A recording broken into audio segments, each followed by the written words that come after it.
Hello everyone. Good morning, good afternoon, good evening. Welcome to early morning Saturday live session, and we will have update plus we will start for the day. Thank you.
So guys, it's 4:30 a.m. So from today onwards, this early morning 4:30 a.m. lab, it's all about mastering MLOps engineering. How to become a MLOps engineer. This is the entire plan. So it's I already started to learn the basics. So if you already follow my live stream early morning, you have a better idea what I'm doing here. So from the starting point for last 3 to 4 weeks, you can say I start build simple Python apps. Specifically, it's mainly focused on object-oriented programming. So once I completed this object-oriented programming based student finance tracker app, I started to learn API. So if you can see my previous live session. So API, so understanding the fundamentals of API, and especially I focus on past API and try to convert that particular OOP based app into API powered app. So you can see, so like we implemented all the group functionality with the help of past API, like create, read, update, and delete. Even day before yesterday, we implemented that put update method, so we can simply edit the information and again we can store to the JSON database. So we already completed. So we have only remaining this database, the database part. So the database part I already mentioned. It's going to will done through Monday, Wednesday, Friday. That's the plan. Okay. So once I completed this database part, then that specific days are replaced by DevOps fundamental. Okay. So the idea I already mentioned, it's this for the lab is all about mastering MLOps engineering. So MLOps engineering, I think machine learning operation engineering. So it's more the protection side or more infrastructure side. So it's one of the my favorite field right now. Right now, so that is the idea, that is the plan. That's it's the exactly I started earlier. So it's finally it's travel today. So yeah, so we completed in our weekdays. This the remaining part. Okay, so the database part, the database and the final end-to-end project with the India database plus API. Okay, so that specific like Monday, Wednesday, Friday, then we'll replace with the DevOps fundamental. But at the starting point from today onwards, I will study this DevOps Saturday and Sunday. So yeah, actually we have already the code revision, but I will put in the Monday morning session. So I will review the code there. Okay, so because I immediately start because I want to make more delay in this area. So that's the plan. So yeah, so you have a better idea. From now, the initially Saturday and Sunday, I'm going to study to build the foundation of DevOps for MLOps. Okay, because you my terms maybe someone could this term is new, but actually it's not. It's from last 2 3 years. It's emerging domain. It's emerging field in the production side. Okay, so that is the plan. So we are going to start. This is the exact playlist. So I attached my you can check the chat. I put in the chat for the particular update at 4:30 lab. I attached in the resource section this playlist. So this is the playlist we are going to study. So it's almost 59 videos. Let's see where I how I completed and how my consistency is. Okay, this is the day one fundamental of DevOps, and yeah, so I'm watching this video and taking relevant notes. So if any important point I feel, so only important notes I will take, and maybe I will update in the resource section later. Okay, this is the entire playlist and we will start the day one. And welcome to this amazing early morning session. We'll start.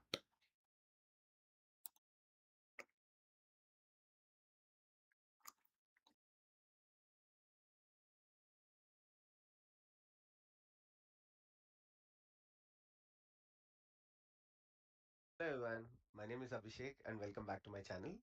As you all know, we are going to start the DevOps Zero to Hero course and today is the day one. I know you're all very excited and I'm equally excited as well. So today I'm here with the first day of the course, and as this is the first day, we'll start with the basics. What we are going to learn today is we'll try to understand what is DevOps, we'll try to see why DevOps, which are, fundamentally these are the important questions for any of the DevOps job interviews. So let's say you are attending a DevOps job interview. If you don't understand the concept of DevOps, why you are using DevOps, what actually is DevOps, then the interviewer will lose you there. During the first 5 minutes, it is very essential for you to project yourself in a better way. So that's why you need to understand what is DevOps and why you have to implement DevOps. And after that, we'll see how to introduce yourself for a DevOps engineer position, whether it's a fresher position, whether it's experience. We'll talk about all of these things. How do we introduce ourselves during a DevOps interview? And then we'll also try to see the most asked question again during an interview is people will ask this question in different way. People might ask you, what is the best technology that you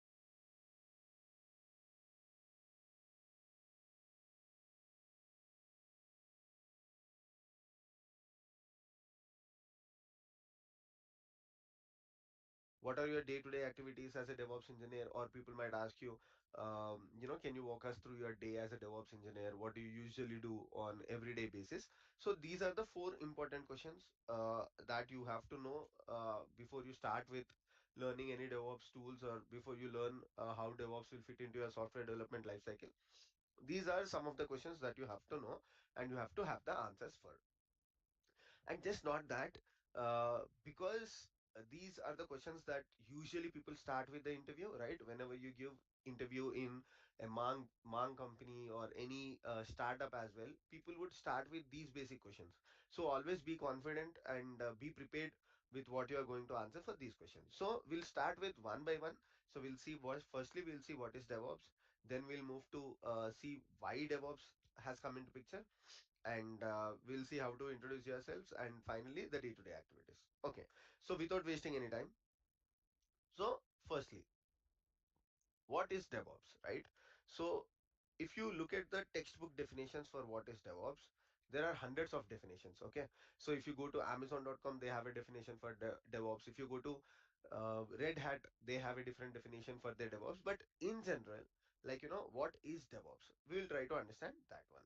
Okay, so if you ask me, DevOps is basically a cultural, it's a culture, right? DevOps is basically a practice or a culture that you are adopting in your organization. Like, you cannot call it on a specific term, but in general you can say DevOps is a culture that you are going to follow that would increase your organization ability to deliver applications, right? So that's the end goal of DevOps. So if you have to put that in one single line, you can say it as a culture that improves the organizational's ability to deliver the applications. Okay, so end of the day, what any organization will do, any organization would deliver their applications, right? So the delivery is the key factor.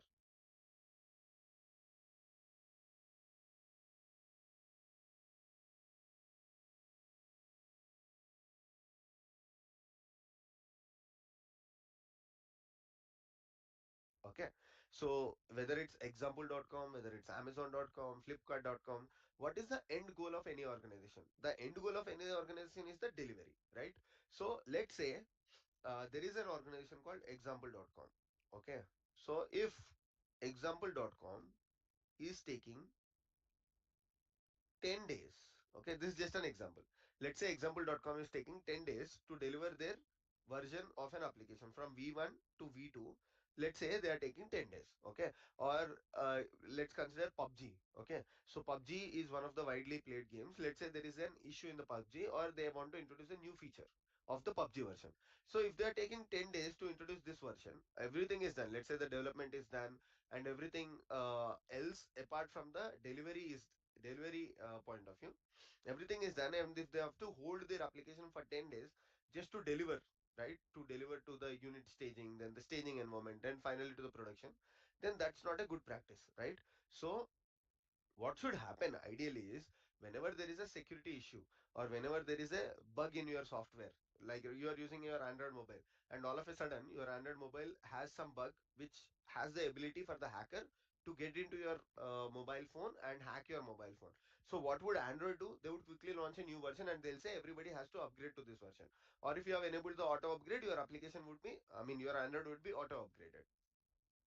So all this process should take within, like, if it happens within hours, then it is best.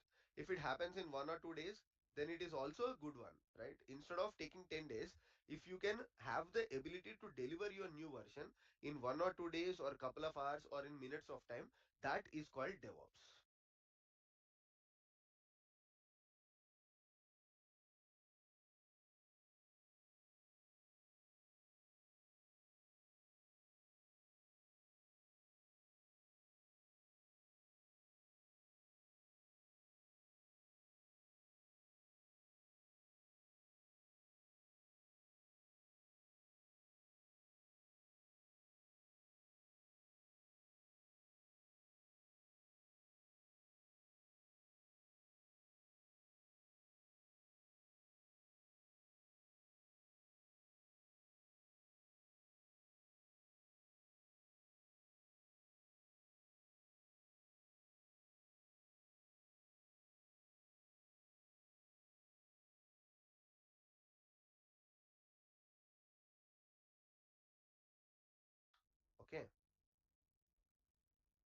So DevOps is a process of increasing the ability to deliver your applications.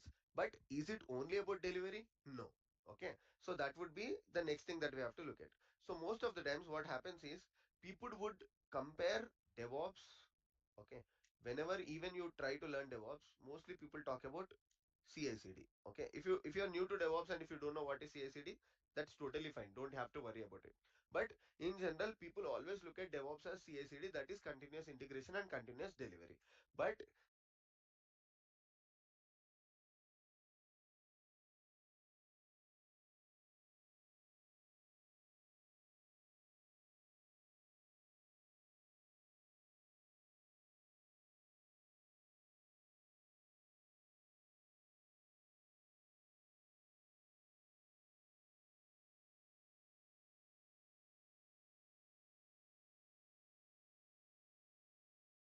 even in my previous slide when I was explaining you, I said DevOps is about improving your delivery. But is it only about delivery? No.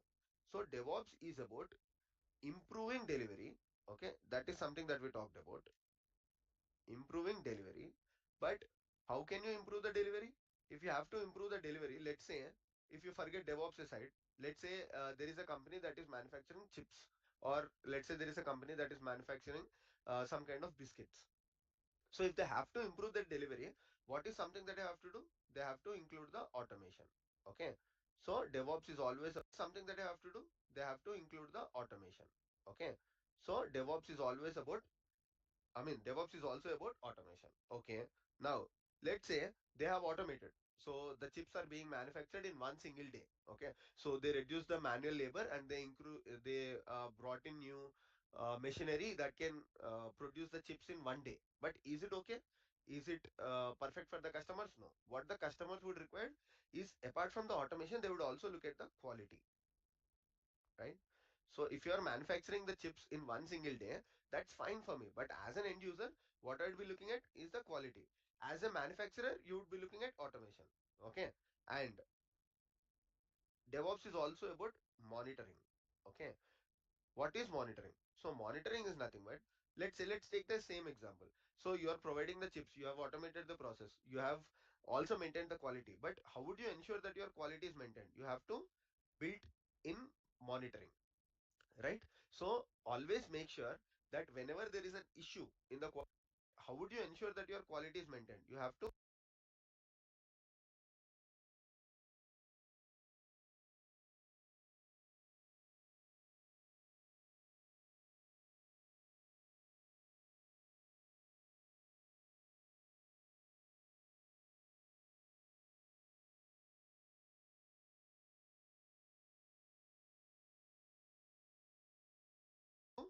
build in monitoring, right? So always make sure that whenever there is an issue in the quality, or if there is an issue in the automation, somebody has to report back to you, right? That is monitoring. And finally, there is one more important aspect, that is, any guesses here? You have quality, you have automation, you have monitoring. The other important aspect is testing. Okay. So testing is also one of the important aspect. So without testing, you cannot ensure quality, or you cannot ensure that your automation is correct. So now, if we take it the new definition, okay, in the previous slide we called DevOps as, DevOps is the process of continuously delivering in a quick manner, right? That is what we talked in the previous slide. But now, if we talk about the new definition, after learning all of these things, now I can say DevOps is a process of improving your delivery. I mean, making your delivery quicker by ensuring that there is a proper automation. You have ensured that the quality is in place. You have ensured that you have set up proper monitoring, and you have ensured that you have a continuous testing. So this is the definition of DevOps. Okay. So let's try to put that in. Okay, let me go back. Let me try to put that on a paper. Okay.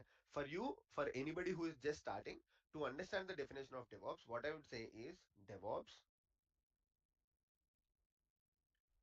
is a process of improving the application delivery So I mean, you don't have to always consider it as an application. It can be anything, right? You can deliver an application, you can deliver a script, you can deliver anything.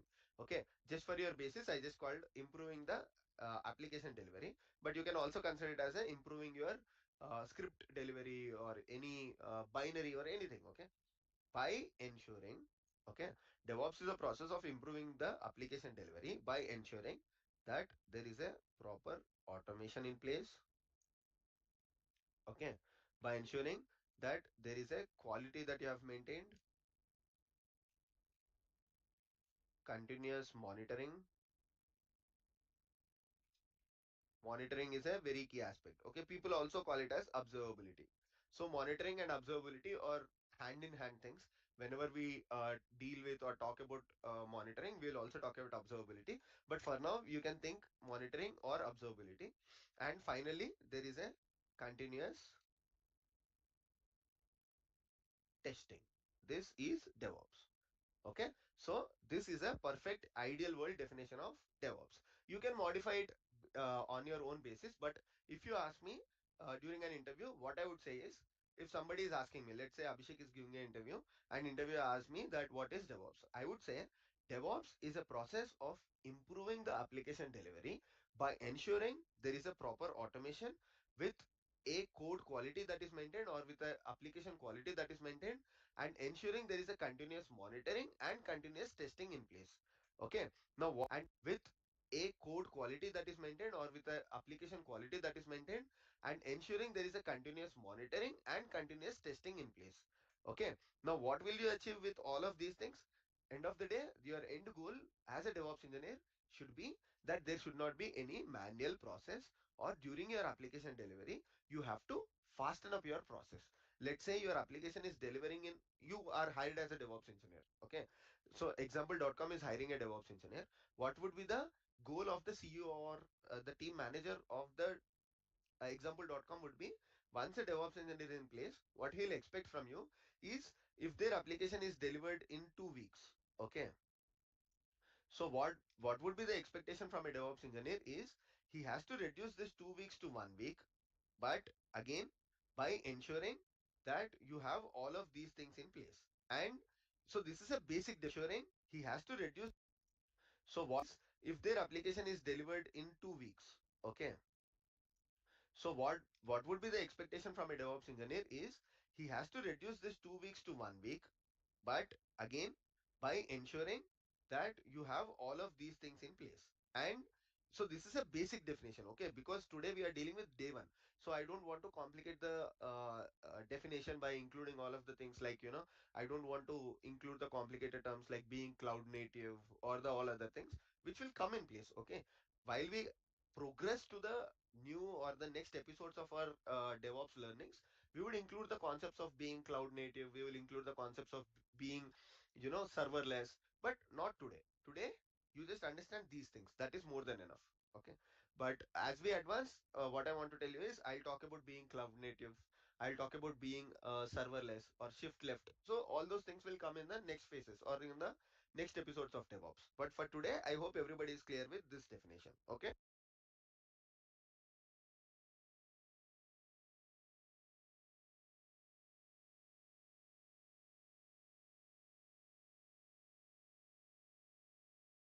So for a beginner, this is more and well and good to talk about DevOps. Okay. So now this is about what is DevOps. Now, if you understood what is DevOps and how to answer this in your interview, the most important thing is to understand why DevOps, because that would be the next question. So if your interviewer is really looking for hiring a good candidate, your interviewer would be asking why DevOps. Okay. Okay, now I'll hire you, but why should I hire you? Or why should I hire a DevOps engineer? So for that, the thing would be to understand why DevOps. I'm thinking about selling my home, but I'm not sure if the timing is right with today's market. Have you checked it out? Only got Okay, now let's try to understand a very simple thing. Okay, so forget about the definition and everything. So what I'll try to explain you is, firstly, let's assume that there is a developer. Okay, so let's call him developer. I'm not sure if the color contrast is fine. Okay, so what this developer is doing is he is trying to write the code for his application. Okay, so let's say the developer has developed this application. Now end goal is whether it can be an Android application, whether it can be a static website, or whether it can be a web application. What would be the end goal for this developer, or what would be the end goal for this company called example.com? This developer is let's I'm not sure if the color contrast is fine. Okay, so what this developer is doing is he is trying to write the code for his application. Okay, so let's say the developer has developed this application. Now end goal is whether it can be an Android application, whether it can be a static website, or whether it can be a web application. What would be the end goal for this developer, or what would be the end goal for this company called example.com? Okay, so once this developer writes the code, the end goal would be the receiving end, that would be the customer, right? So there has to be a customer who uses this application. So that would be my end goal. Okay, so developer is writing the code and customer is receiving the code. So what happens in between? Let's say DevOps is not in place. So let's go back to 10 years. Okay, so before 10 years, so what we are discussing now is before 10 years. So what happened was before 10 years, when these people were not there, like the DevOps engineers were not there, what used to happen, or the process of DevOps was not there, what used to happen is once the developer writes the code, so he used to check in this application code, because there will not be one single developer, right? There will be multiple developers. So they have to share their code somewhere. So they used to put that in a central location. And after that, what used to happen was from this central location, this DevOps engineer, or sorry, there was no DevOps engineer. So this guy location used to put that in. There will be multiple developers. So they have to share their code somewhere. So they used to put that in a central location. And after that, what used to happen was from this central location, this DevOps engineer, or sorry, there was no DevOps engineer. So this guy who used to be called as a system administrator or a build and release engineer, what they used to do is they used to create a server. Okay.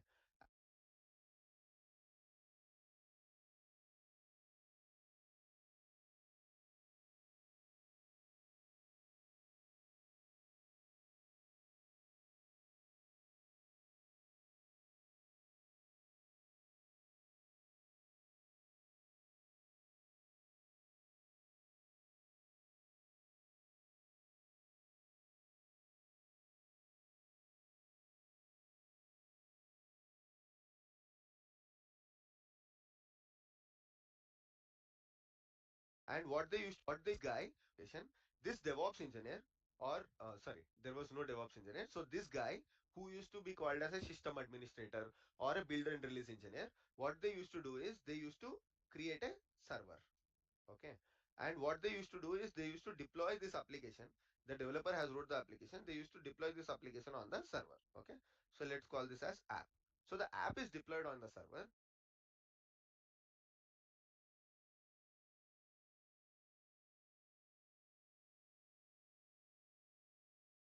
And the next process would be somebody called a tester.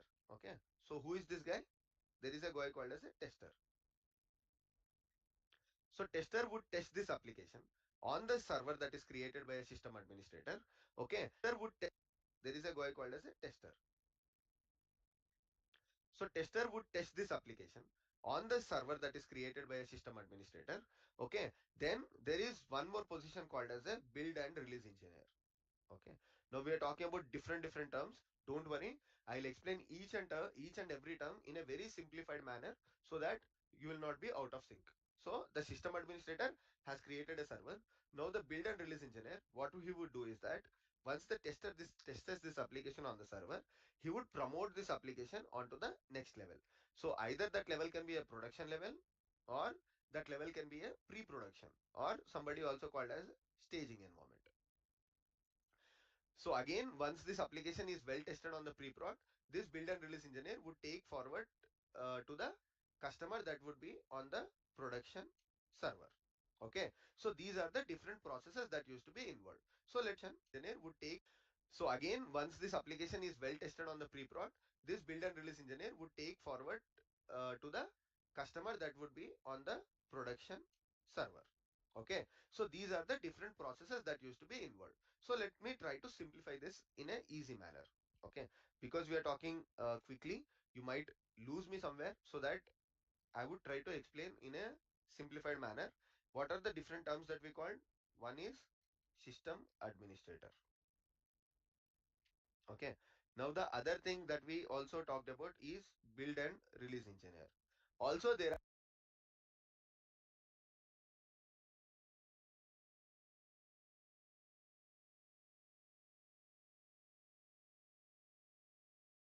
are some kind of people called server administrators. Okay. So for one simple process,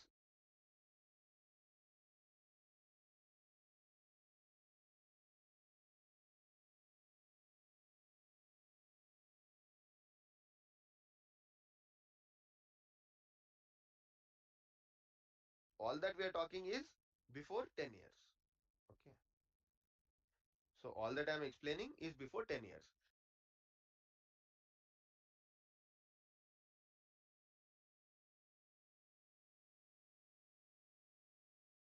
So for one simple process, what was the process?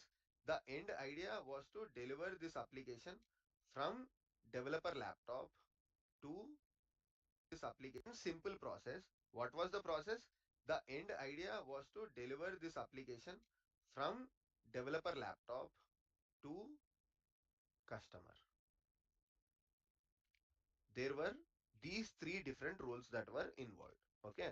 So why there were, what were we developing? Application to production. So what I told, for this process, there were these three people that were actively working. One is the system administrator. What was system administrator doing? He was creating a server. Why server is required? Because you cannot test the application on your personal laptop, right? In an organization, you might say that, okay,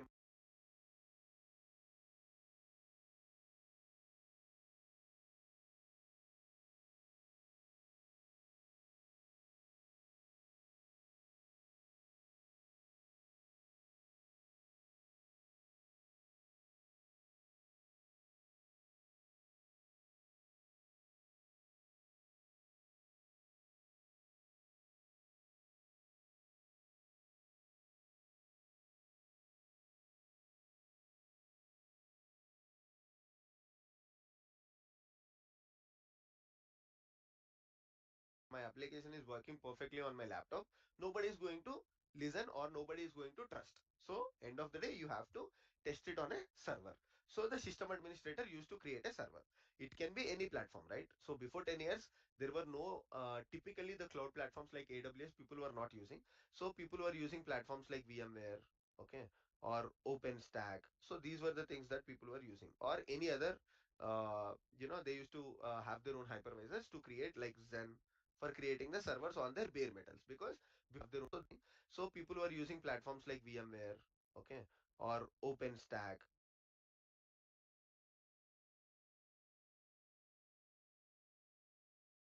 So these were the things that people were using, or any other, they used to have their own hypervisors to create like Zen for creating the servers on their bare metals, because before 10 years everything was a bare metal.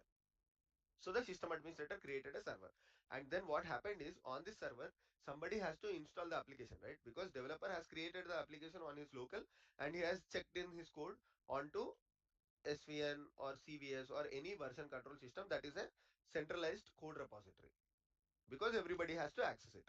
So the code repository developer has pushed, and then the build and release engineer. So now this guy has came into picture. What he has done, he deploys this application onto the server.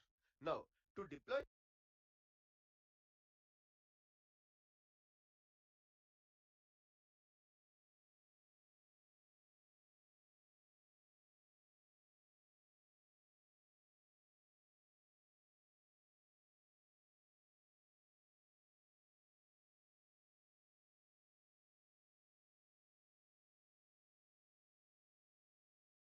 this application onto the server, there has to be a application server on this server, right?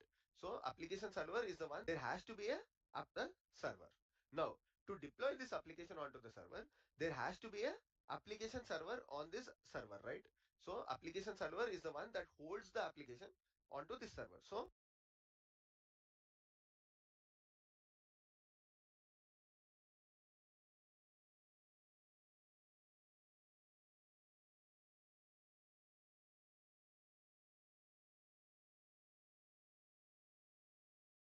the server administrator used to create this app server. Okay, what is this called? App server.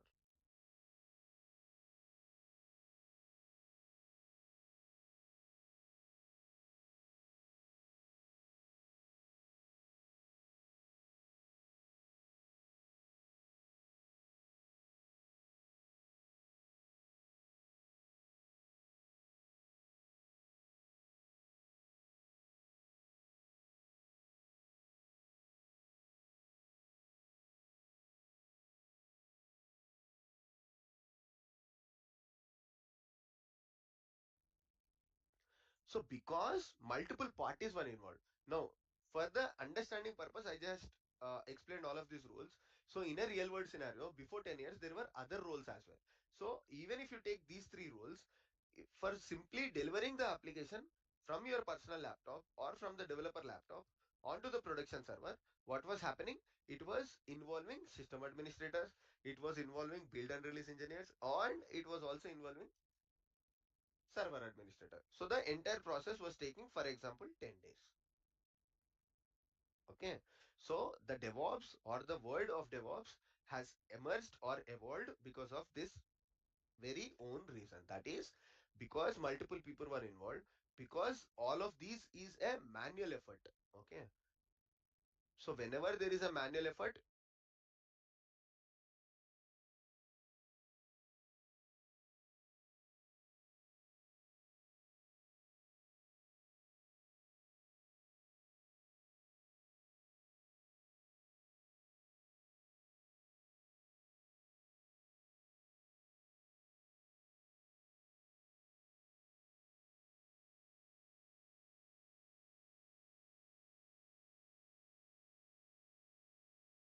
your process will be slow.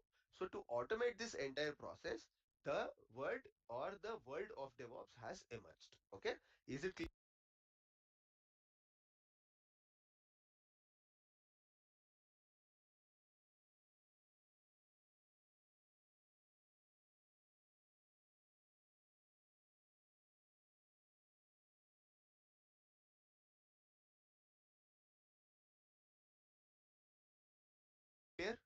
So what was happening? The system administrators, build and release engineers, and the server administrators were working closely or working together to deliver your application from your personal laptop onto your production, that is for your customer.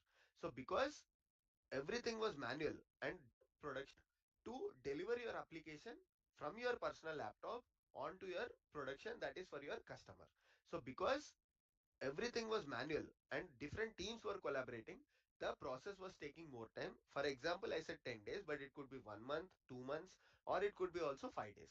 But the entire communication and the entire system was not effective. This was 10 years old. So now to improve this process, what has happened? Everybody has moved to a new concept called DevOps. Now I understand. Now I hope things are clear. Okay. So why DevOps has evolved? DevOps has evolved for this very own reason, that is to improve the process of delivery. So that is something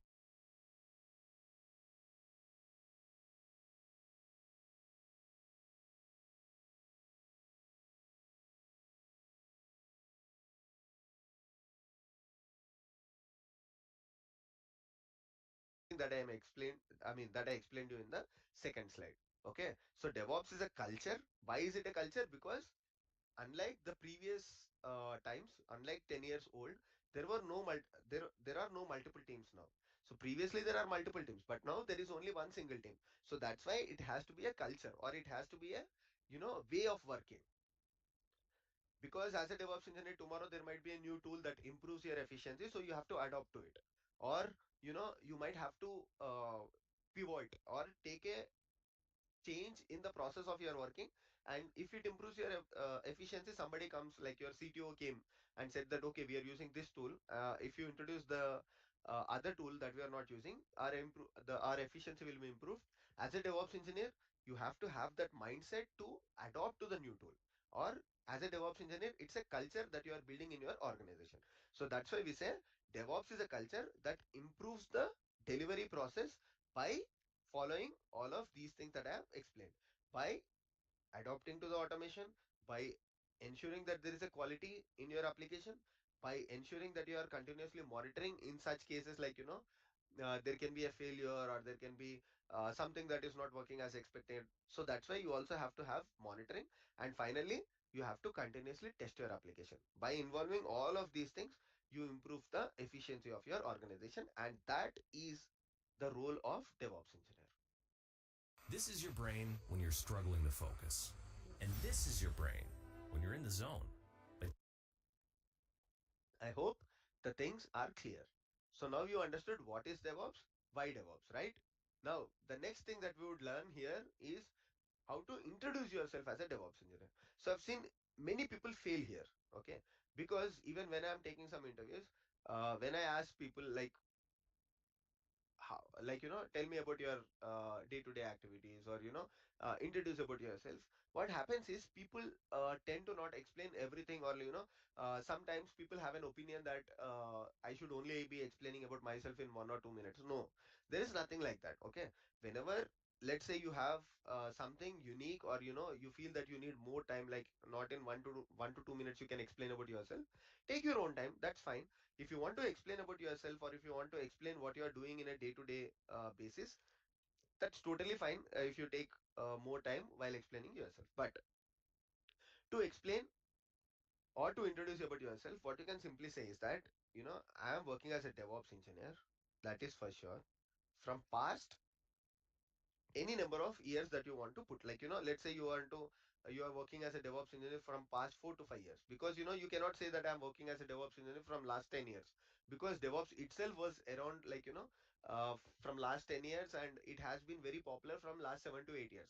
Like if you say our organization has adopted DevOps 10 years back, then interviewer will lose you at that point itself, because that's not the truth. So what you have to say is, I am a DevOps engineer. I have overall 5 to 6 years of experience, 4 to 5 years of experience in DevOps. And before to that, I was working as a system admin, or people say that I was working as a build and release engineer, or people also say that I was working as a server administrator. It is up to you. Okay, and even if you're coming from other backgrounds, like you might be a Java developer, or you might be a Python developer, or you might be a simply automation engineer, you can also say all of those things. Okay, but always try to put your previous experience also in place.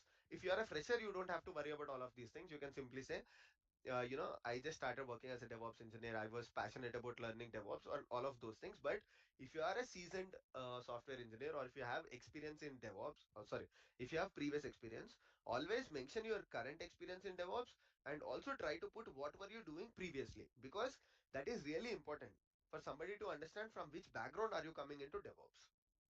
Okay, like if you are a system administrator, and if you are just switching your career to DevOps, as an interviewer, I can correlate and understand, okay, he has some experience in servers and servers and administrating servers. So okay, he can be of this use in my current organization. Like if I am interviewing a person, and if he has past experience in system administrator, I can think of it like, okay, because we are using AWS, his experience might be useful for me in administrating this AWS servers, or he can help me in automation or migrating my. If it interviewing a person, and if he has past experience in system administrator, I can think of it like, okay, because we are using AWS, his experience might be useful for me in administrating this AWS servers, or he can help me in automation or migrating my existing physical infrastructure to on-prem, sorry, cloud infrastructure. So I can think of all these things as an interviewer. So that's why whenever you're explaining someone, if you have experience in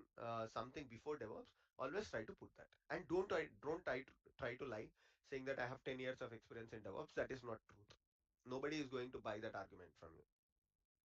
Okay, so once you explain this, what you are currently also, I mean, I have 4 to 5 years of experience in DevOps.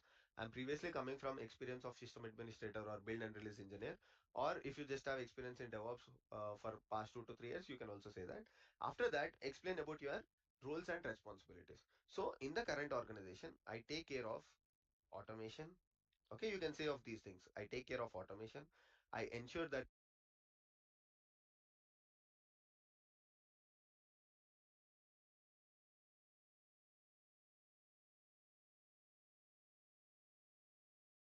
there is a quality that I'm maintaining for the applications. I ensure that I have set up continuous monitoring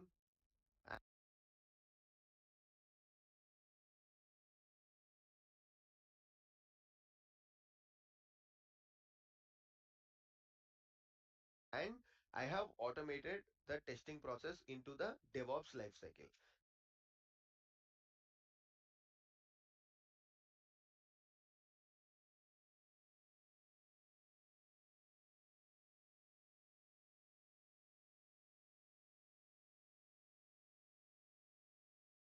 So this is how you introduce yourself. And if people are looking at the tools and technologies, like let's say you want to include the tools and technologies before even before your introduction, I mean even before you deep dive into your interview, like during the introduction phase people also talk about the tools and technologies. I don't really suggest that, but if you want to talk about the tools and technologies, or the if your interviewer is asking you about the tools and technologies, you can say that you are working on the platforms like for the CI/CD I'm using GitHub Actions, or for the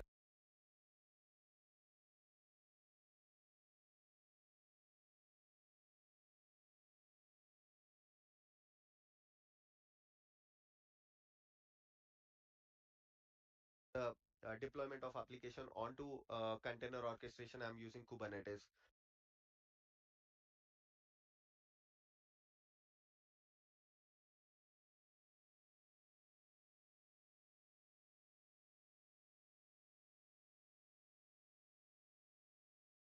Or you're using configuration management using Ansible, infrastructure automation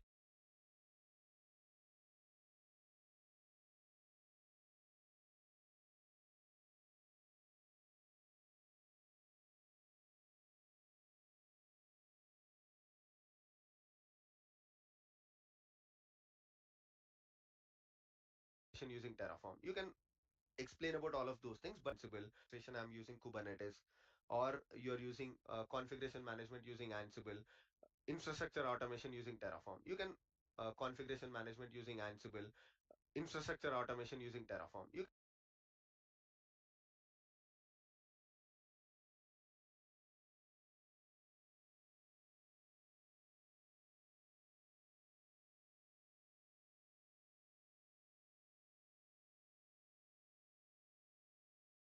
can explain about all of those things. But for this class, because I have many audience who are just learning DevOps today, and today is the day one, right? So I don't wanted to complicate and explain the DevOps definition or the introduction of DevOps using all of those aspects. So for today, you can just say these things like explain what is your current experience in DevOps, explain what is the background that you're coming from, and then include these key factors, that is the 4 pillars of DevOps that we just talked about: automation, quality, monitoring, and testing. So this is how you introduce yourself in a DevOps job role.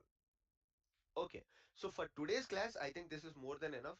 Now, what you will do is, because you understood what is DevOps, why DevOps, just Google around, try to understand what is DevOps. Like, you get hundreds of blogs. Most of the times, these are the things that would be repeated, like the four pillars of DevOps or the 5 pillars of DevOps. So because you completed watching this video, now if you Google around, you might find some new things, like you can explore those new things. But if you have any questions, you can also post them in the comment section, so that let's say you found something new in DevOps, in the definition of DevOps, you can put that in the comment section saying that, okay, Abhishek, I Googled around, I found this thing. How do you think about this? Should I also include this in my introduction? We can discuss that, and I can also, if I find that interesting, I can also talk about that in my next video. Okay, so I hope you found this video useful. So one thing that I would request everybody is we are going to do this like 40 days of DevOps classes from day 1 to day 40. I've already explained in my previous videos what is the course curriculum, what is the syllabus, and what are we going to talk day by day basis. So if you haven't watched the previous videos, go to those videos, watch them first so that you understand what is the way of explanation or what is the process that I'm going to follow in this 35, 40 or 45 days of DevOps course. And finally, don't forget to subscribe my channel if you haven't subscribed. And if you have any friends who are looking to learn DevOps, please try to share this video with larger audience because that is our end goal. The whole purpose of keeping this course free is somebody who is interested in DevOps will be benefited out of this free DevOps course if they don't want to, if they cannot afford to pay for a paid course. So it should be useful for everybody to learn DevOps. Okay, so I hope you like the video. This is day one, and tomorrow we'll come up with day two, where we'll be talking about software development lifecycle and what is the role of DevOps in software developer lifecycle. And also, we'll do a recap of what we learned today so that you will be in a sync, right? Because before we go to day two, we'll just quickly recap what we have learned on day two, sorry, on day one. And if there were any questions on the comment section that I find or that I feel that I have to take up so that everybody will be benefited by picking up that question, I'll also do that.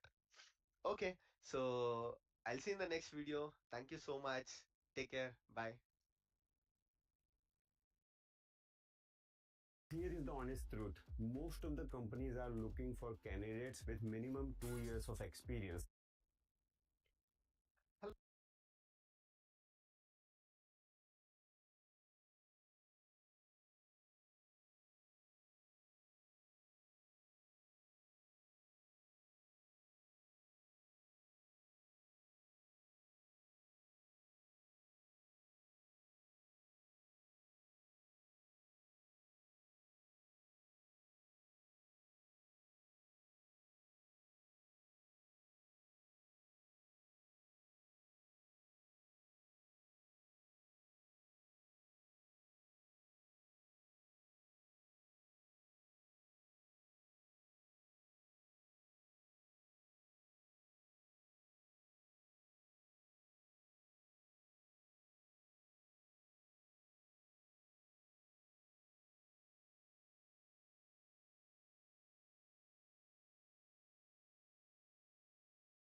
So guys, in this particular blog, so I started the DevOps fundamental for the my MLOps journey. So you can see I already covered the series of the first video and take some necessary notes and explored some basic concepts like it's already discussed in the video. Some for better understanding and make sure so I have idea about this tool. Like in the very early days, the DevOps and before I bought. Okay, these are some roles people are used to maintain or monitoring the develops of paper, not now. So there are some part I already explored, and after this small break, and I will start this part two, the software development lifecycle with DevOps. So this video it's going to Abhishek Viramella, and thank you for this amazing free recorded session. And so I hope I will follow these 59 videos consistently. Let's see this how this 4:30 am going. So this small break after 5 minutes, we will continue. Thank you.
So guys, let's start our second block. So actually, it's a second video, and understand and let's take some notes if necessary. Let's start.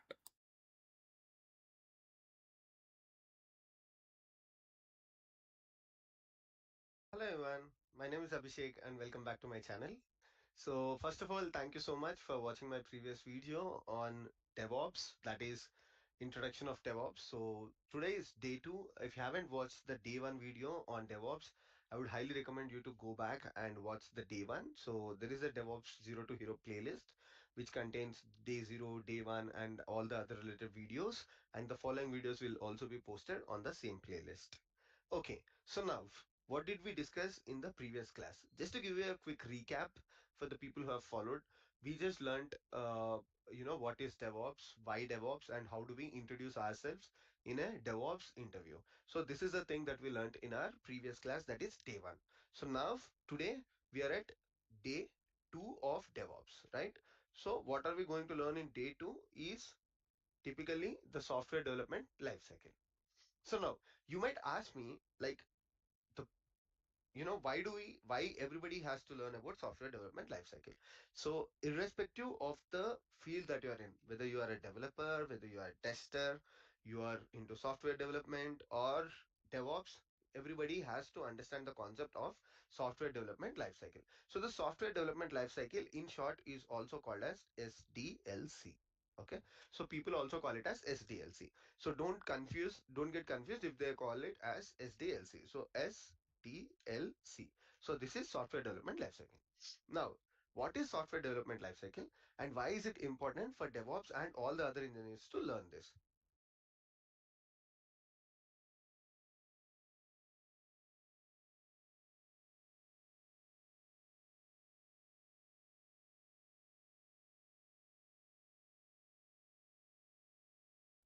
Okay, so now understand it in this way. We have, uh, you know, opted for a separate and complete day for learning software development lifecycle. That is because everybody has to understand software development lifecycle if you have to work in an organization. So when you work in an organization or when you work in the field of software or the IT industry, there is a standard that is followed by every organization, whether it's a startup, whether it's when you work in an organization or when you work in the field of software or the IT industry, there is a standard that is followed by every organization, whether it's a startup, whether it's a MNC or it's a unicorn. Everybody follows a specific standards, and it is important for you to understand these standards to work in that organization. Now, what is software development lifecycle? It is a process used by the software industry, whether it's a process or whether it's again a culture, but it's a set of standard that is followed in the software industry to design, okay, develop, and to test.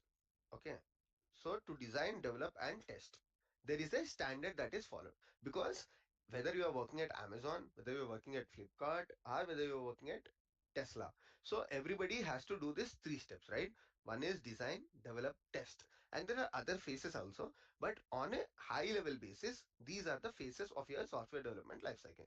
Now, what are these phases and what are included in each and every of these phases? Okay, but before we go there, what is the actual end goal of software development lifecycle?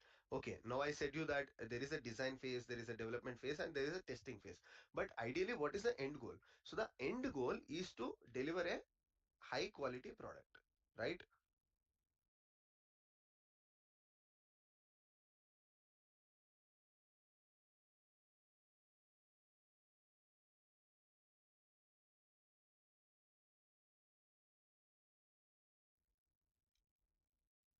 So you might ask me, what happens if I don't test the product? So if you don't test the product, end of the day, you made a design, you developed a design, and you delivered it to the customer. But who was testing this product, or who was testing this delivery? So that's why, to meet your customer expectations, or if you want to deliver a prompt application to your customer, you have to follow these phases. Like without design, you cannot develop, and once you develop without testing, your product will not be of high quality. So that's why you have to follow the standard to deliver high quality product.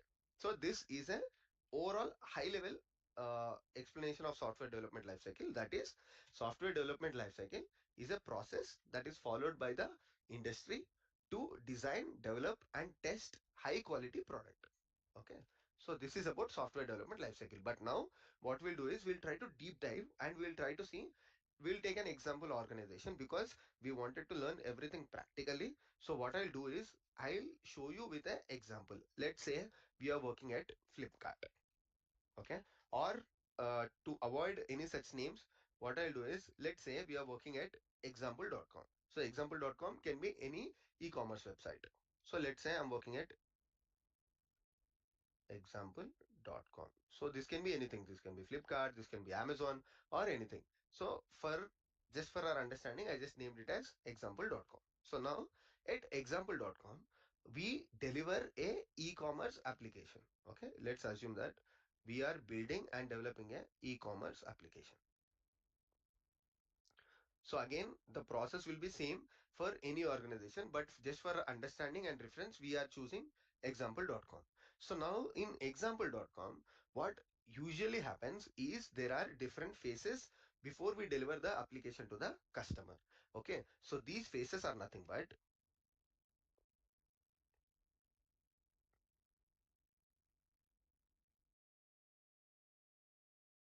so you have these phases are nothing but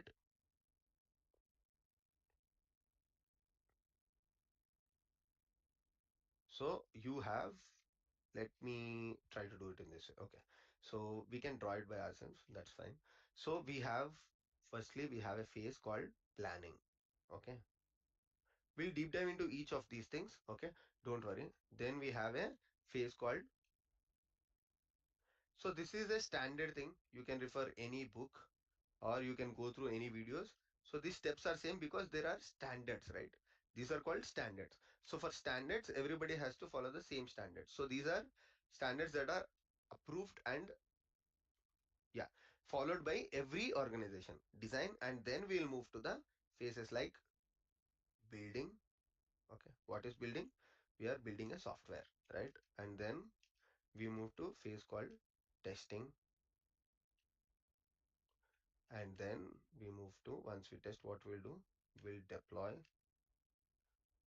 Okay, and then whenever we want a new feature, again we'll follow the same approach. So that's why this is a circle. Okay, what is the reason why I took a circle here, like, I draw a circle here because everybody has to follow this circular approach for each and every feature that they are developing in their organization. Okay, let's say this ecommerce.com, okay, or this example.com, what they have decided is they want to start a new feature or they want to support a new feature to the customers. Let's say just for an example, okay, let's say they don't have kids section. Okay, understand this as a e-commerce merchant or cloth selling website, and this cloth selling website were not selling clothes for kids. Okay, till this point of time they were only selling for men,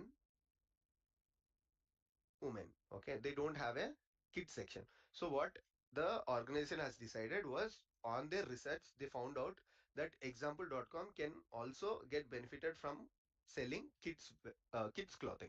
So they have decided, like, the organization has decided to launch a kids catalog. So for that, what happens is they have to go through this process. Okay, so this is the standard that is followed across the organizations, right? So let's try to understand each and every phase. Now, once we understand each and every phase, we'll also try to see where DevOps will come into this picture and how can DevOps improve this process, right? Because our end goal is to understand software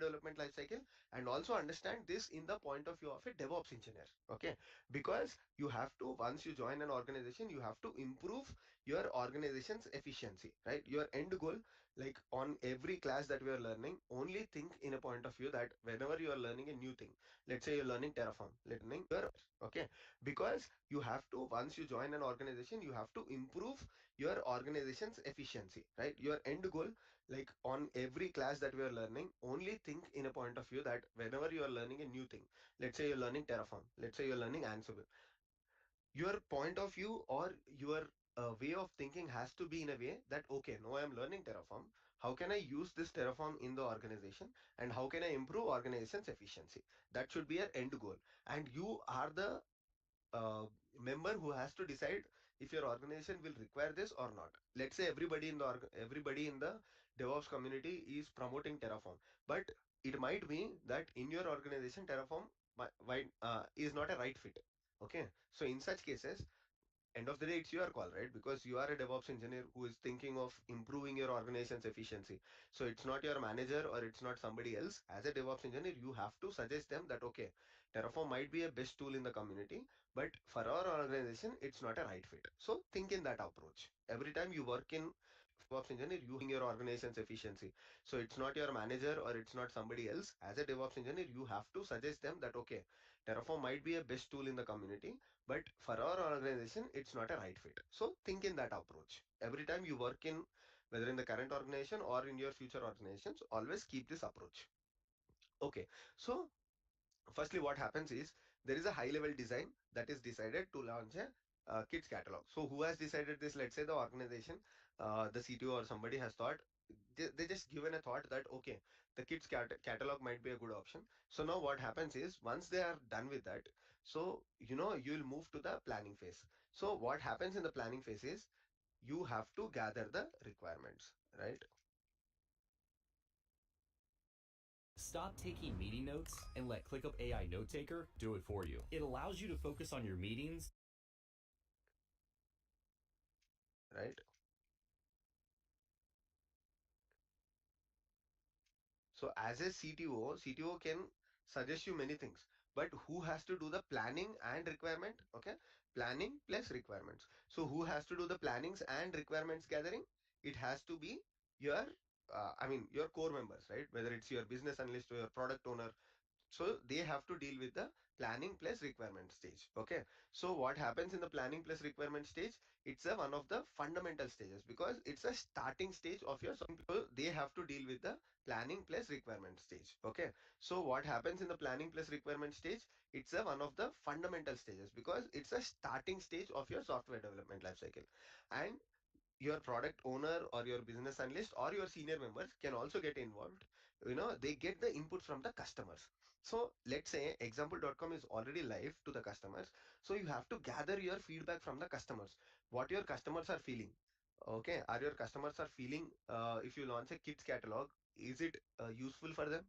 If they are thinking, if you have 10 customers and you are looking at potential customers, another 15-20 members, and if nobody is interested in the kids catalog, then it's of no use to launch. So what you can do is you can suspend the idea at this stage only. You do not have to propagate this idea to the all the other stages. So that's why planning and requirement is one of the most important stage. Okay, when I say requirement, what you have to do in terms of requirements, you have to gather the requirements. Let's say, again, the same example, you have 10 customers today and potential customers are 15 to 20. What you have to do is, even in the kids, what are your customers are interested? Are they interested in the kids range between 6 to 12? Are they interested in the kids range from 1 to 4 years? So you have to get this information. Like how many customers are interested in this one? How many customers are interested in this one? Once you have this collective information, that phase, how many are they interested? What you have to do is, even in the kids, what are your customers are interested? Are they interested in the kids range between 6 to 12?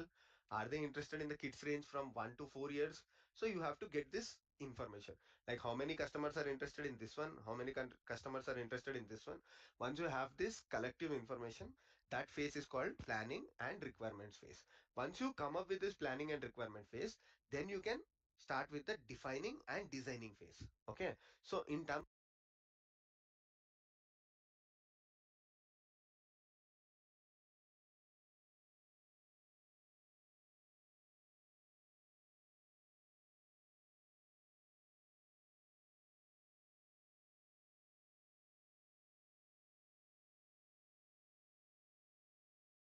terms of defining requirements, what you do is that you clearly define these requirements in terms of documents.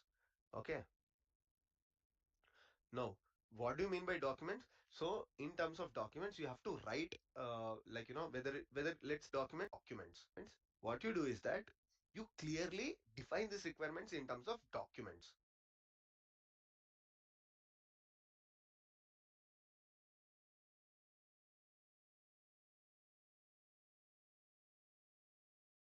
Okay.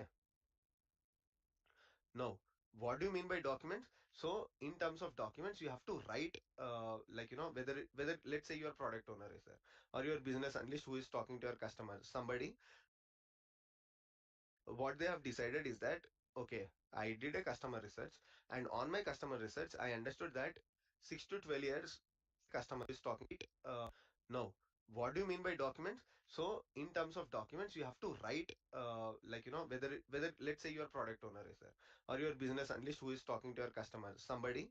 What they have decided is that, okay, I did a customer research, and on my customer research, I understood that 6 to 12 years, 4 customers are interested, 1 to 4 years, 16 customers are interested. Now, what they'll do is that they will write a document that is called as software requirement specification document. Okay. So in software requirement specification document,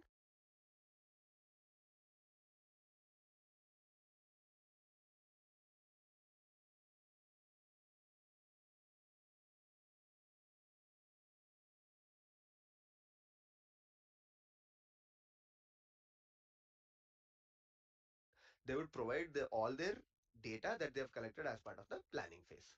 After that, we will move to the designing phase. Okay. So designing phase is very critical phase, because in designing phase, you will do high level design and low level design. Okay.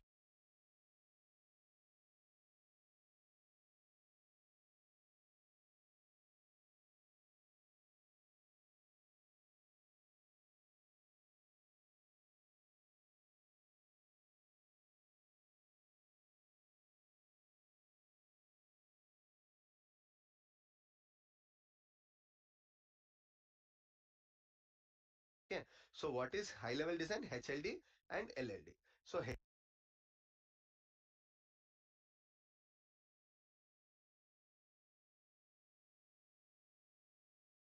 HLD and LLD, let's say you have an architect, okay, or you have a team leader or a senior resource. What these members will do is they will write a high level design. On the high level design, you will be talking about the overall, your system has to be scalable, or whenever there is a requirement, this kits catalog have to be scalable to probably there might be more load for the kids catalog during Christmas. So you have to build your kids catalog application in such a way that it is scalable when required, or it is highly available. So these things you will define in HLD.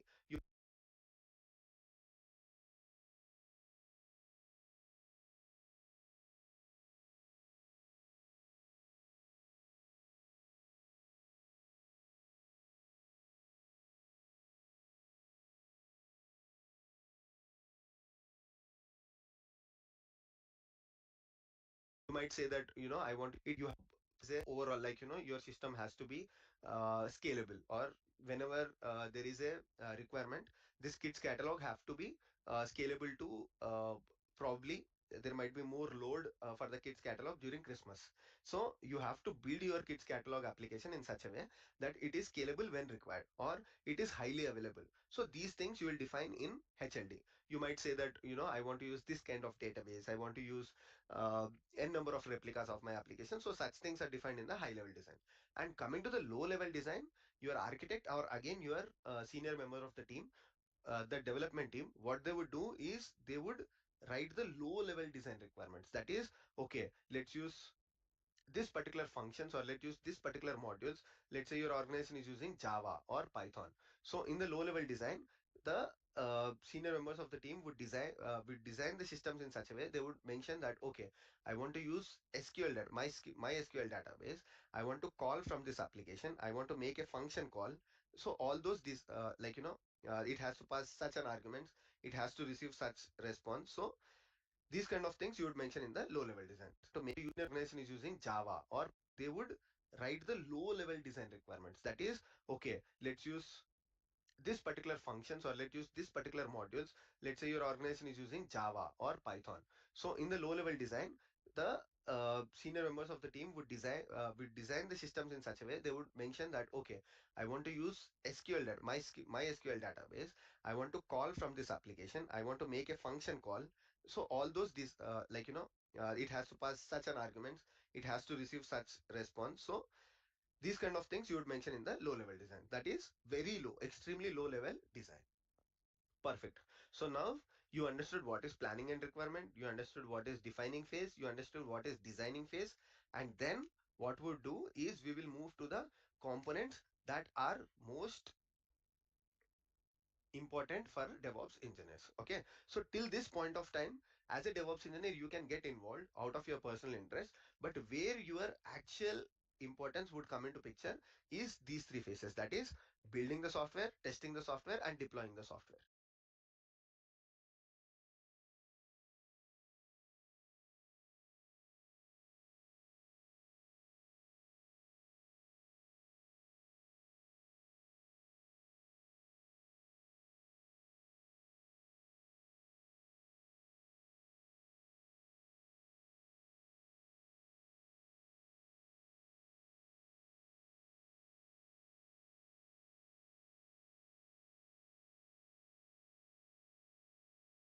And as a DevOps engineer, you can automate these processes. Okay.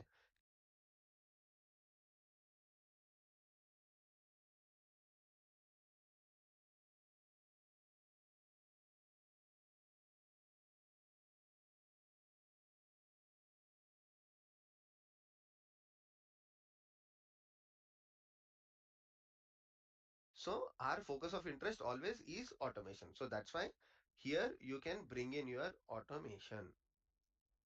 So which phases of software development lifecycle are DevOps centric, or a DevOps engineer should be interested in?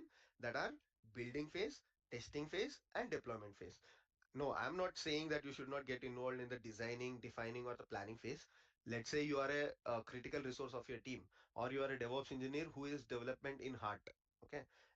Probably you are also interested in development and DevOps engineer. In such cases, you can get involved in all of these phases. But primarily, as a DevOps engineer, your point of interest or your focus of interest should always be these three things. That is building a software, testing a software, and deploying the software. So what I'll do is we'll take these three phases in the next slide, and we'll try to understand each of them in detailed. Okay, we'll come back to this slide again. But before that, let's try to understand these phases in detail. That is building. If you've ever opened 20 tabs on Google Scholar trying to figure out what the research says, watch this. Normally, Then you have testing, and finally you have deployment. Okay. So these are the three phases: building phase, testing phase, and deployment phase. Let's try to understand each of them in detail, and how can a DevOps engineer can improve the efficiency of these phases. We'll also take a look at that. Okay. First of all, building the software. What do I mean by building? So in this case, building is nothing but developing. Okay. So once your senior members of the team have come up with uh, a low level design and the high level design, let's say, and your product owner and business analyst have come up with the planning requirements and software requirement document. Okay. What is the next thing that you have to do is this application has to be developed, right? So all your stories are created, all the documents are written. Now you have to move to the next stage, that is developing, right? So okay, all the things are done. You spoke to the customers, you got all the written.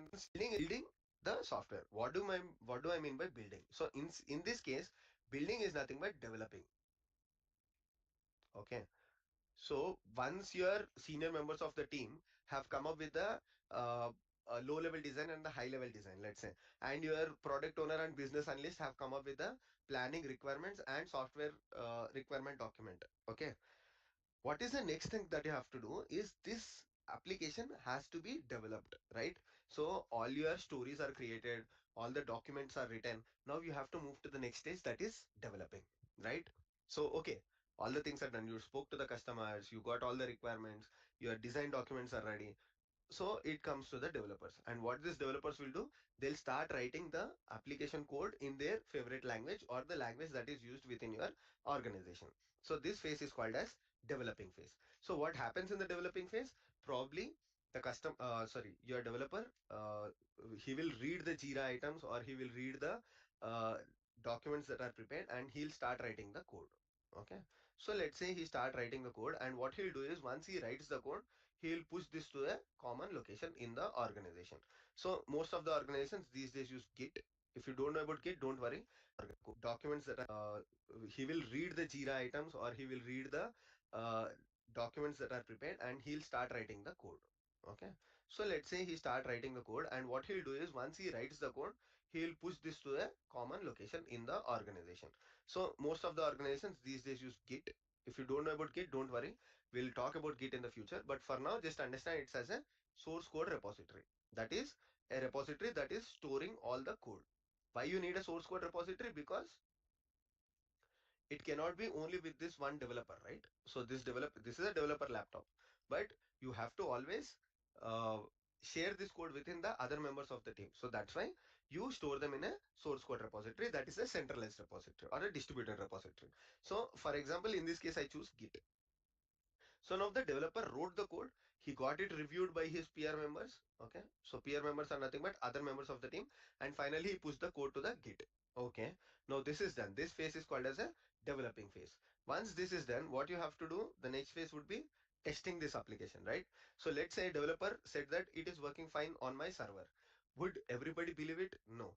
End goal has to be to deliver a prompt and a quality code to the customer. So that's why it has to go to the testing phase. So this phase is called testing phase. So what happens in the testing phase? This application that is stored in the Git repository, that is taken and deployed in a server. And then you have a team in the organization that is called QE team. Who are this QE team? They are the quality assurance engineers. Okay. So quality happens in the testing phase, right? Has to be to deliver a prompt and a quality code to the customer. So that's why it has to go to the testing phase. So this phase is called testing phase. So what happens in the testing phase? This application that is stored in the Git repository, that is taken and deployed in a server. And then you have a team in the organization that is called QE team. Who are this QE team? They are the quality assurance engineers. Okay. So quality assurance engineers, they basically take care of testing the software. So here the developers has built the software, QE has tested the software. Okay. So this phase is primarily for developers. This phase is primarily for QE engineers. And then there is a deployment phase. What happens in the deployment phase? You know, in the deployment phase, you basically promote this application to the production. Okay, so here you are testing in a virtual server that can be, uh, like any staging server or your development server or anything, but finally you push it to a production server, right? Who is receiving this in the production server? Your customer. So this is the entire things that happen in a software development lifecycle. Now you have to ask me, okay, I learned about everything. You said this is used by developers, this is used by QA. Now where is DevOps coming into picture? So all these three things, okay, even if you remember in our last class, what we thought, what we learned in the last class is that a DevOps is nothing but it's just a culture. Okay, so where DevOps comes into picture is improving the organization's efficiency. Now developer has written the code, he stored it in his local repository, okay, and finally he pushed it to the Git repository. Here the testers are testing the code, and here you are moving the application to the production. So DevOps engineer basically fastens this process, right? So he improves the process to deliver the code quickly. Okay, and by ensuring all of these terms are matched. Okay,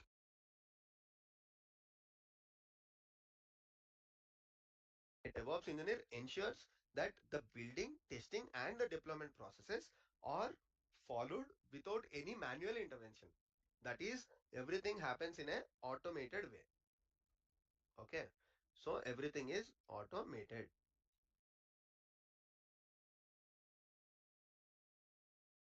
Efficiency, right? Just a second. Is there any problem with my speaker? Okay. I'm not sure if the last sentence was overheard or I see some error with the speaker. But just to repeat, so what a DevOps engineer does, he fastens the process. Okay. By fastening the process, he means that DevOps engineer would automate the process. Okay. What happens with automation? Always automation will lead to efficiency, right? If you are doing a very good automation, it is always directly proportional to the efficiency of your product delivery. So that's why DevOps engineer comes into the picture. So, if we go back to this specific slide, a DevOps engineer is primarily responsible for automating these three phases of your software development lifecycle. So that's why it is very important and essential for everybody to understand software development lifecycle, whether you are a DevOps engineer, developer, tester, or anyone, because in an organization, you all work together, right? When you're working together as a team, you have to follow a certain standard. So that standard is called software development lifecycle. And lesson you all work together, right? For everybody to understand software development lifecycle, whether you are a DevOps engineer, developer, tester, or anyone, because in an organization you all work together, right? When you're working together as a team, you have to follow a certain standard. So that standard is called software development lifecycle. And because we are focused in DevOps and because we are learning DevOps in these classes, you have to understand that a DevOps engineer is primarily focused in building, testing, deployment, automation, right? So DevOps engineer is not individually involved in building because he does not develop the software. He does not test the software. He does not deploy the software. Everything happens automatically, right? So manually, you are not going to deploy this software in production.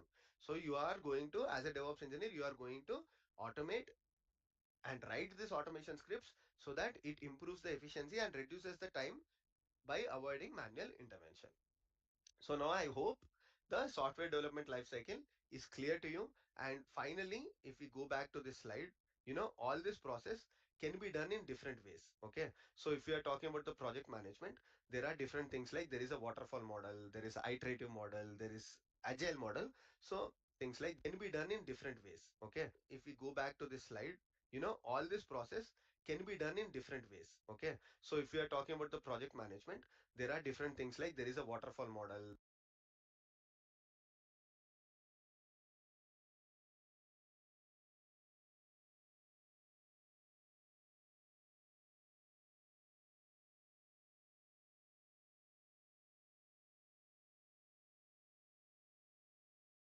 There is iterative model, there is agile model.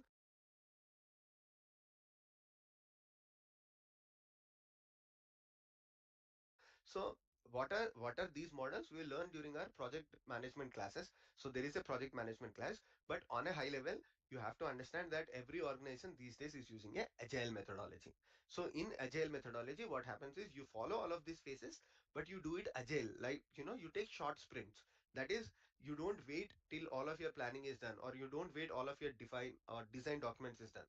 Once a small chunk of it is done, you start with all of this process and then the other chunk is done, you again follow this entire circle. That is called agile. But we are not going into depth of these concepts at this point of time.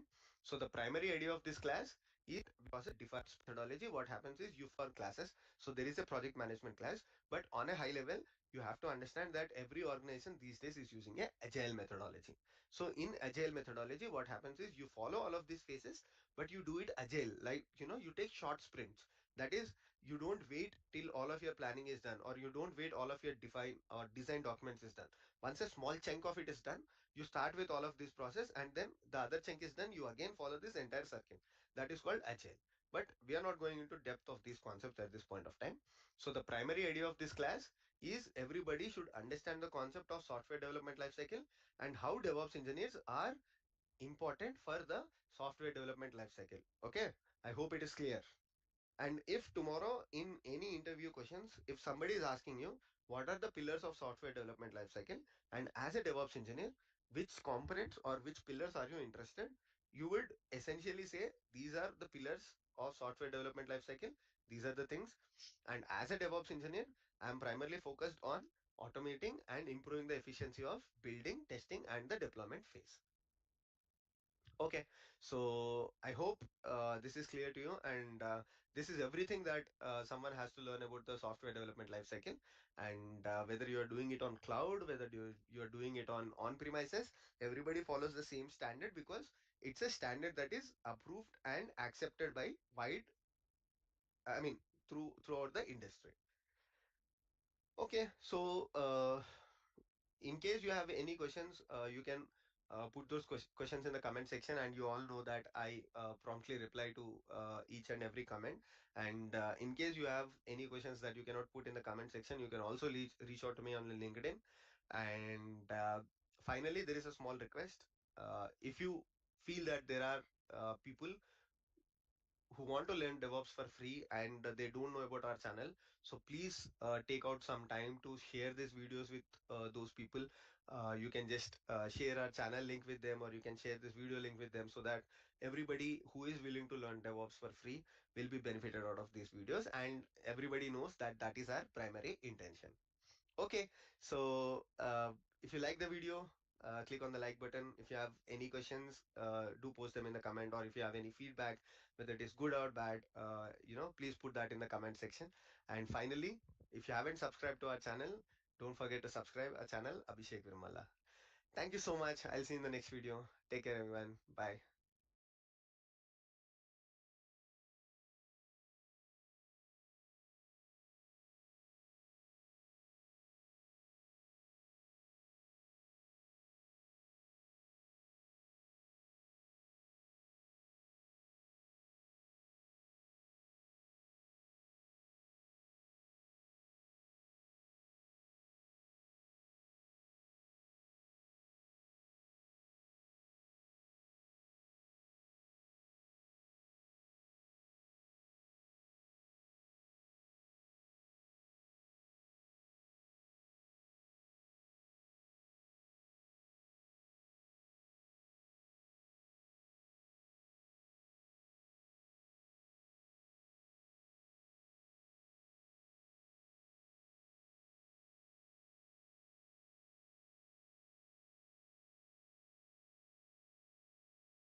In today's video, I'm going to explain everything that is required. So to explain this, I will cover multiple topics in today's video.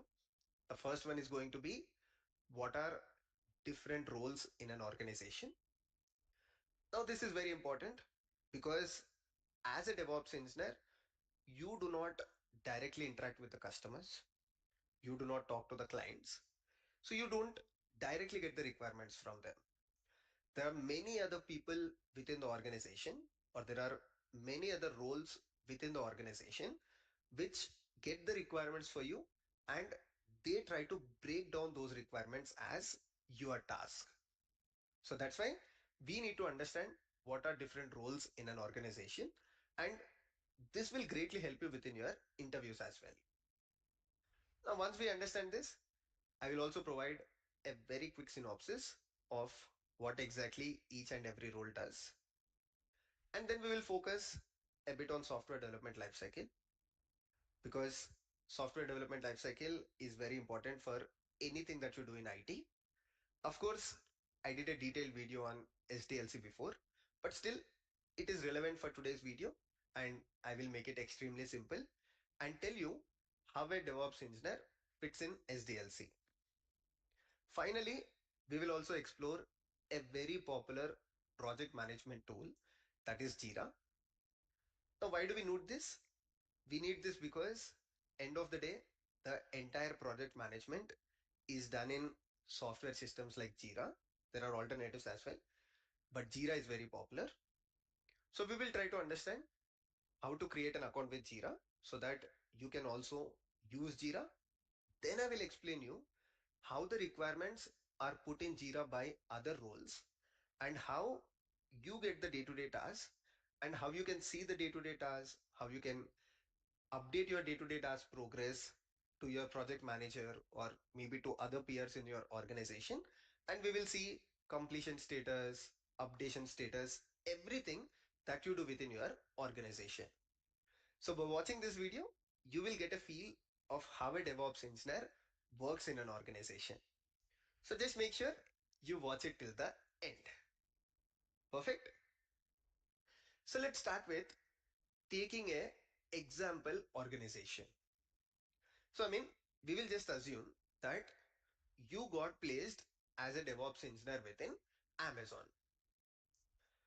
Now, whenever I say that you got placed as DevOps engineer within an organization, one thing to understand, within an organization, there are multiple projects. Although your offer letter might be from Amazon, but within Amazon, they have Amazon Fresh, right? They have Amazon Prime.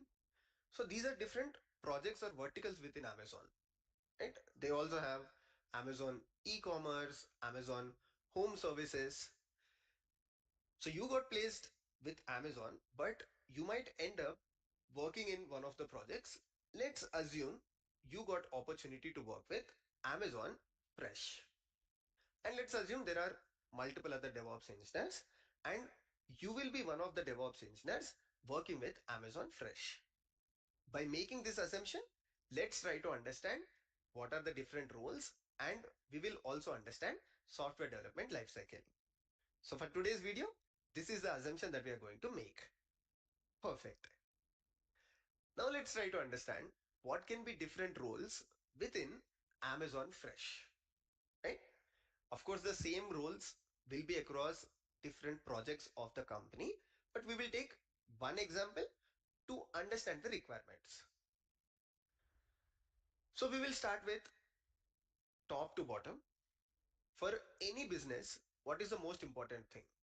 The most important thing for any business is the customers. Imagine Amazon Fresh does not have any customer.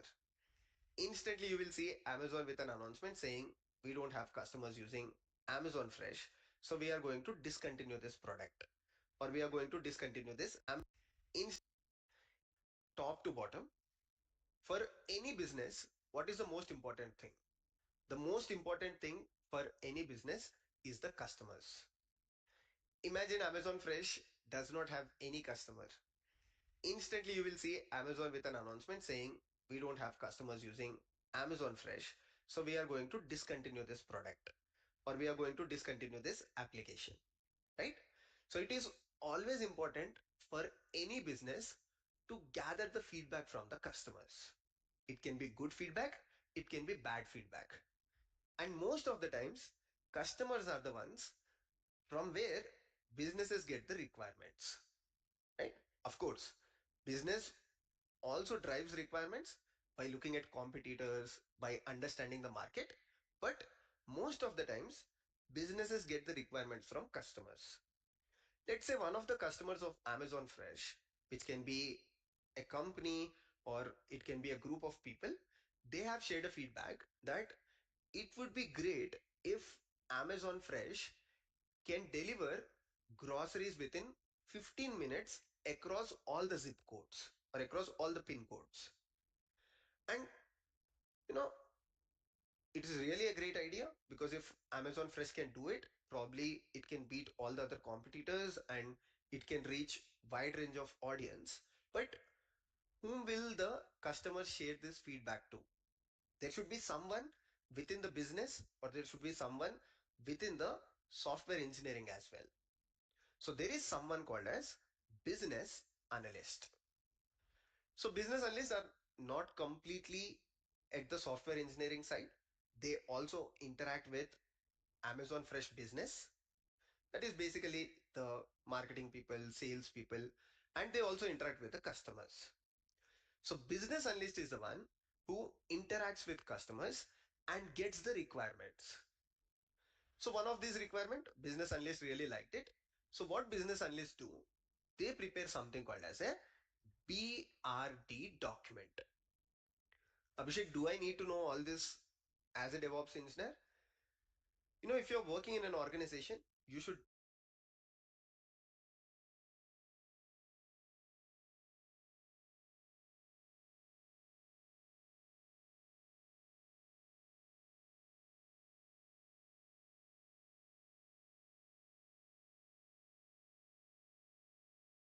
definitely it.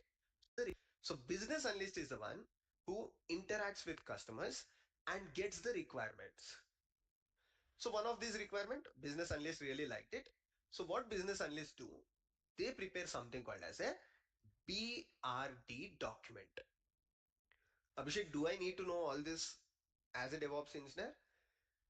If you're working in an organization, you should definitely understand at a high level. You don't need to understand how business analyst writes this BRD document.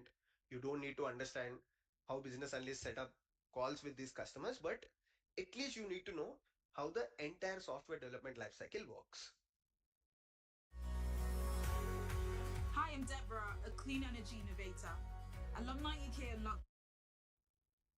Okay, so assume this is one cool idea, 15 minutes grocery delivery service. Business analyst prepared a BRD. Similarly, business analyst prepared BRD for another requirement from the customer. Let's say another requirement is that, you know, Amazon Fresh payment gateway. So one of the customers said, how about adding UPI as a payment gateway? Or maybe how about adding Stripe as a payment gateway? Right? Again, business analyst said, okay, it can be a great idea. Probably competitors are not supporting BRD for another requirement from the customer. Let's say another requirement is that, you know, Amazon Fresh payment gateway. So one of the customers said, how about adding UPI as a payment gateway?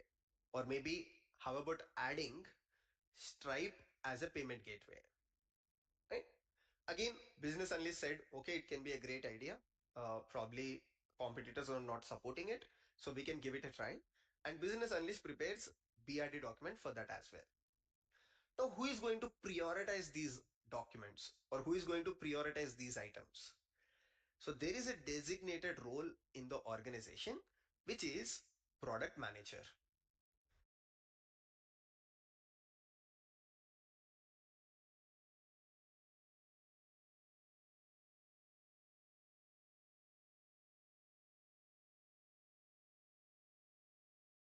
So what the document for that supporting it, So we can give it a try.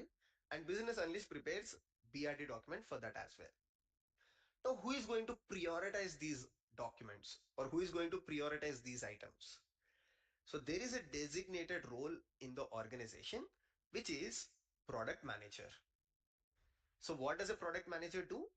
Product manager interacts with the business analyst, gets all the requirements from the business analyst, but prioritizes them according to the product and also sometimes according to the skill within the organization or the capability of the organization.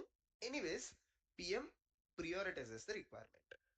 Probably PM says that, okay, um, you know, I really like this BRD for 15 minutes grocery delivery service.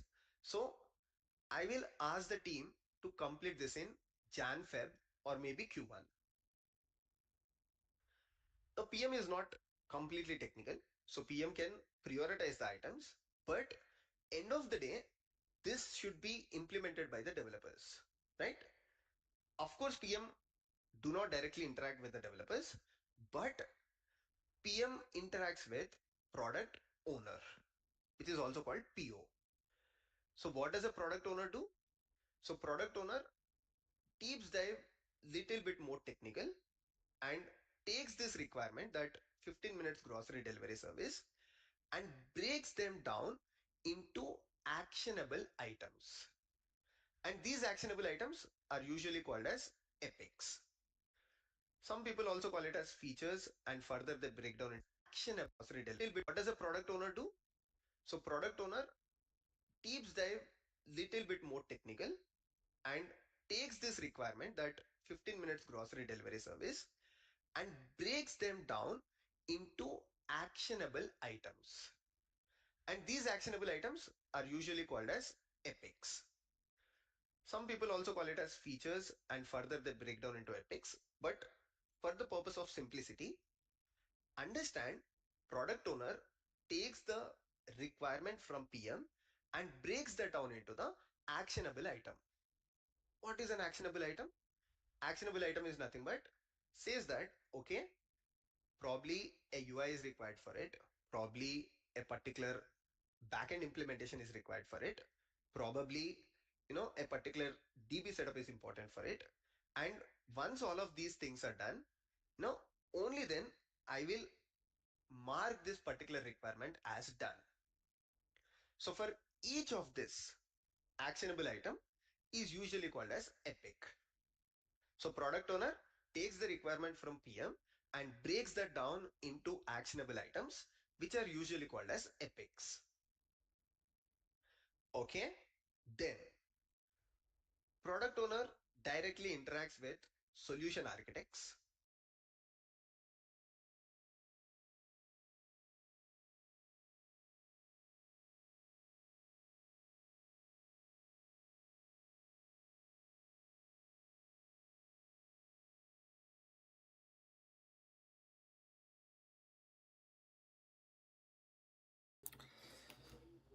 So guys, in this particular blog, I already completed first two videos and started the third video. So it's all about some internal company roles and how the India work and how DevOps engineer can contribute kind of things going. So I plan to continue tomorrow morning. So it's almost 40 plus minutes, I think. Yeah, it's already 10 minutes of part completed. And yeah, so today I have better ideas of DevOps and how it's different from software development lifecycle and other software development roles like software engineers, QAs, or like the previous era, like before 10 years or something, we have a system administrators or server administrators. So this kind of thing I have some sort of even better idea afterwards these first two videos. And yeah, so we will continue from tomorrow morning as usual 4:30 a.m. So yeah, so this is the plan, and I already mentioned this 4:30 a.m. lab is all about mastering MLOps engineering. So MLOps is a very broad and so a lot of things need to be learned. So it's I already, if you see my previous live session, and I already covered some fundamental, it's all learned from the assisted way. So now start MLOps as well. So MLOps it's as DevOps plus ML. So again, so I already highlighted it's a non-linear learning part. So you can expect in the middle I put the database part, or maybe I put in the PyTorch plus computer vision as well. So in the DevOps fundamental, the video series as well. So it's up to me, and let's see how things are going. So this is the plan, and yeah, so thank you all today morning to join this amazing early morning live session. Again, it's the lab is all about 4:30 a.m. to 7 a.m. Okay, so maybe in later I will extend 1 hour, depend on my availability, and yeah. So this is the plan, and if you have any suggestion or recommendation or anything you want to say, please put in the chat or put in the comment, or even you can put in the community section as well. So, and yeah, so thank you all the people today joined the session, and have a great weekend. Thank you.